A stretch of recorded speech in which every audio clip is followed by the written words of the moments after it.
You've got a sink and countertop full of dirty dishes. Don't worry, I'm going to show you how to deal with that in 4 easy steps. Here we go. The first step is if you've got clean, dry dishes in your drainer or in your dishwasher, put those away.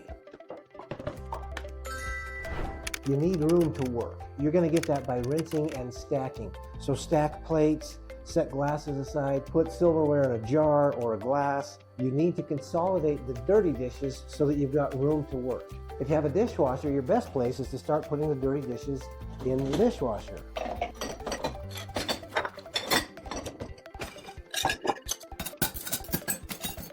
When you're loading silverware, if you put small handles through, they might go through the grating at the bottom. If you put knife blades down, they definitely go through, and over time, they'll break the grating at the bottom. There is a risk if you've got little kids or even yourself. You got to be careful not to hit the blades with your fingers.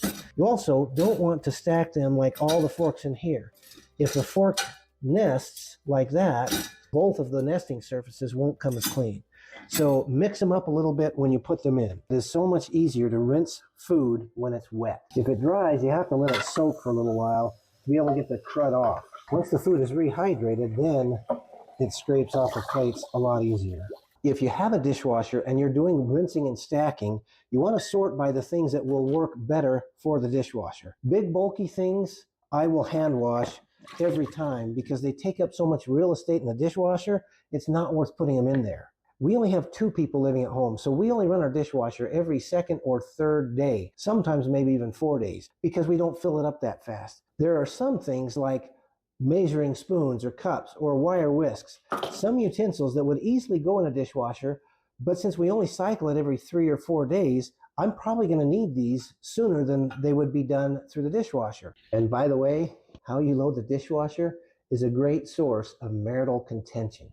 So, however your wife does it, make sure you do it that way. Until she's not looking, then you can do it the right way. You can think of rinsing and stacking as a pre-wash.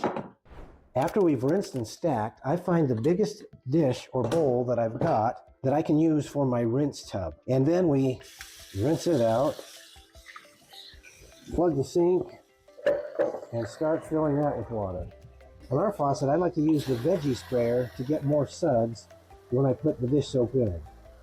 Depending on how many dishes you have to wash will determine how much dish detergent you need to put in.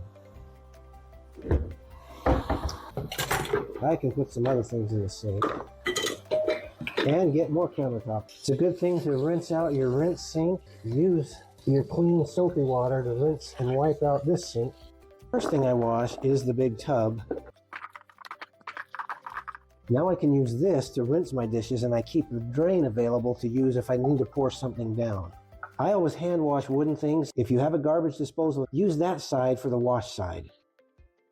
Whenever your hands are busy but your mind is not, listen to a podcast or an audiobook. Those are great opportunities to learn about a topic that you're interested in.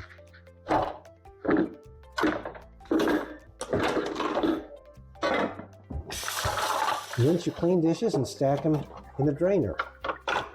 If you've grown up with an absent or negative relationship with your father, check out this free 5-step guide to help you overcome the challenges you're stuck dealing with. Are you still watching me do dishes? Go to fatherlessedge.com and download yours now.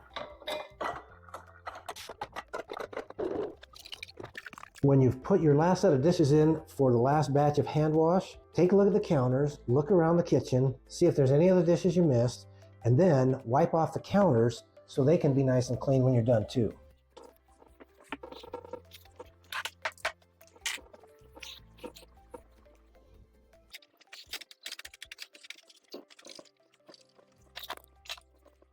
We are done washing dishes. Pull the plug. If you do have a garbage disposal, I often turn it on right now. I always turn it off before the water runs out. Then I'll use my rinse water to get a final rinse. Rinse out the rag, squeeze the moisture out of it, and I fold it in half and put it there so it can dry better. I like to let the dishes air dry. It's a little more sanitary, but if you have a clean hand towel or dish towel that you want to dry them off with, you can do that and put them away now.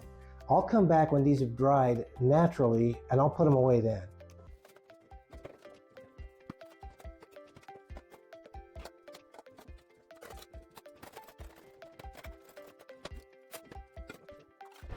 And there you have it. Now you know how to do the dishes in 4 easy steps. And it feels so much better to exist in a clean home and to live in a clean kitchen. I don't always live in my kitchen, but I do spend a lot of time here. If your dad wasn't around to show you how to do some of this stuff, then check out this video with additional pointers on a different household task. Always remember, you can still succeed even if your dad's not in your daily life, and you do have a dad that loves you. And I'll see you on the next video.